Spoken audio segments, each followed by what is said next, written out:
Welcome to episode 7, What We Carry Forward. The line of Cain and the shape of the inner world. You know, the fracture didn't end with Cain. It didn't stay in that one moment in the field. What began inside of him didn't disappear. It continued down his line. And that's the shift this part of the story reveals. What isn't faced within us doesn't fade. It just carries forward.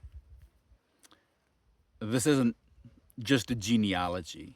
Um,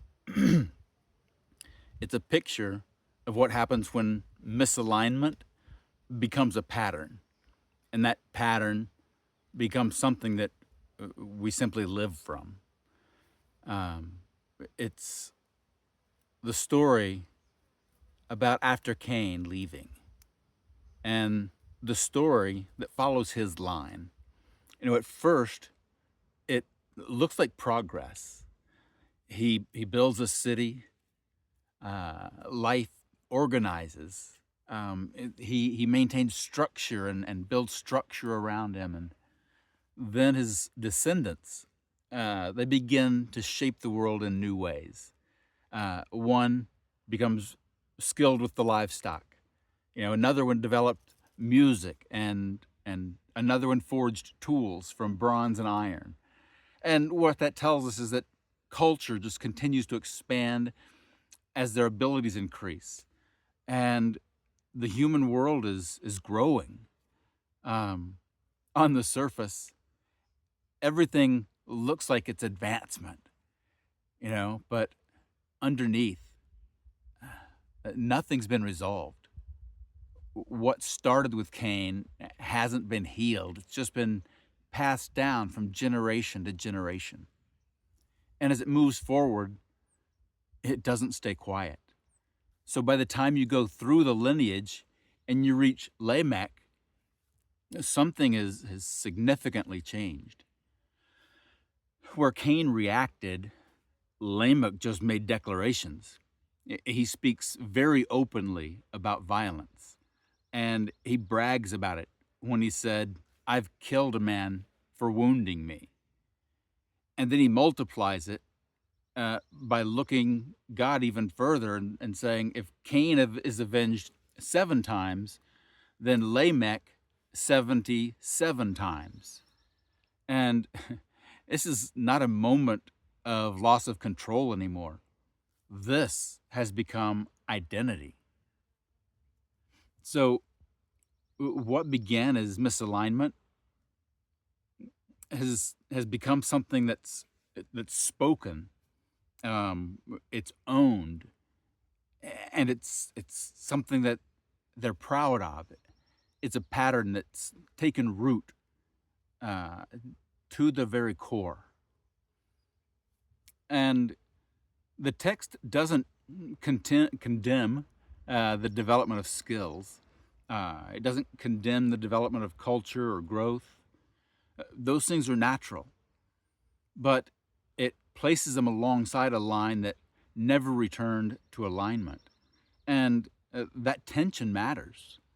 It shows that progress on the outside doesn't resolve what's happening on the inside.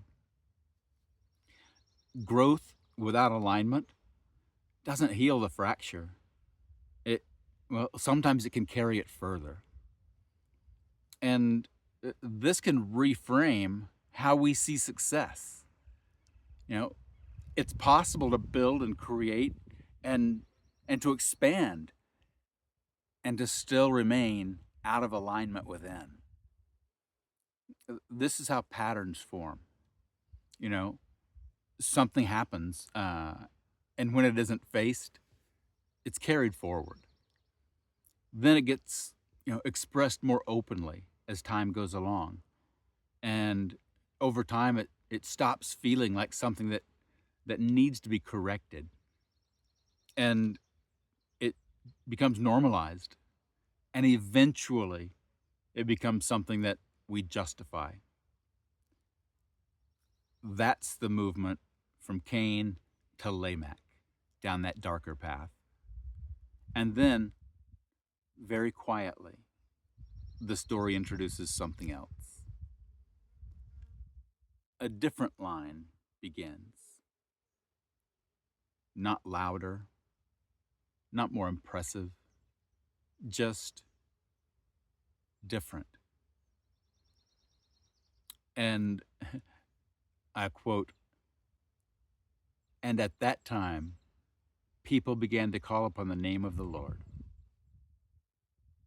It's subtle, but it matters. While one path carries the fracture forward, another begins to turn back towards connection and toward alignment. Both can exist at the same time.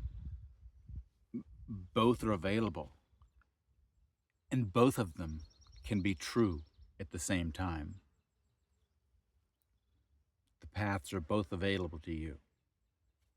So, what are you carrying that you've never turned back and faced? This part of the story doesn't scream at us, it shows us something interesting and profound. What begins within us doesn't stay contained, it becomes a pattern, and that pattern becomes identity. And that identity shapes what we build, how we live, and how we treat others. But there's always another path, not forced, not loud, just present. The question is which one we choose to walk. One love, y'all.